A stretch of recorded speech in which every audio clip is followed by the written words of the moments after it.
পরিবর্তন পরিবর্তনই পৃথিবীর নিয়ম। আর পৃথিবীর সৃষ্টির পর থেকে পরিবর্তন ঘটে যাচ্ছে এবং তাকে মান্য করতে হচ্ছে, এটাই হচ্ছে সৃষ্টির নিয়ম। মহাবিশ্ব এই পৃথিবীকে সৃষ্টি করেছে এক প্রক্রিয়ার মাধ্যমে। তো আজ আমরা এই প্রক্রিয়াকে অবলম্বন করছি এবং সেই প্রকৃতির মধ্যে আমরা জীবন অতিবাহিত করছি। প্রায় 454 কোটি বছর পূর্বে পৃথিবীর সৃষ্টি হয়েছিল এবং সে ক্রমানুসারে অতিবাহিত হয়েছিল। আজ আমরা এই জায়গায় দাঁড়িয়ে আছি।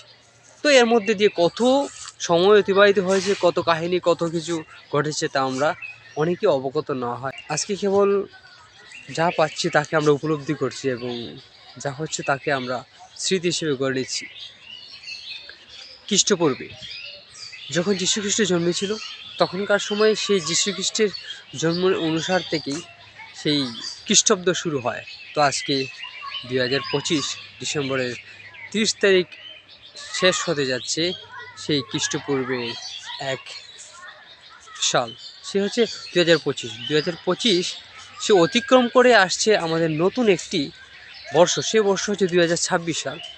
তো সেই 26 সালকে আমরা স্বাগত জানার জন্য সর্বদাই প্রস্তুত থাকবো এবং ঈশ্বরের কাছে প্রার্থনা করব সেই দিনগুলো যেন আমাদের জীবন থেকে হারিয়ে গেলেও সুন্দর একটি বর্ষ হিসেবে আমাদের সাথে দেখা করে নতুন একটি বর্ষ। তো অপেক্ষা থাকছি কেবল সেই বর্ষের জন্য, আপনাদের জন্য আশীর্বাদ এবং দোয়া বলি যেটাকে। তো সবাই যেন সুন্দর সুশৃঙ্খল জীবন অতিবাহিত করে সেজন্য আমরা ঈশ্বরের কাছে প্রার্থনা করতে পারি। তো নতুন বর্ষকে স্বাগত জানিয়ে সবাইকে জানাচ্ছি নতুন বর্ষের শুভেচ্ছা এবং ভালো থাকুন, সুস্থ থাকুন, বাই।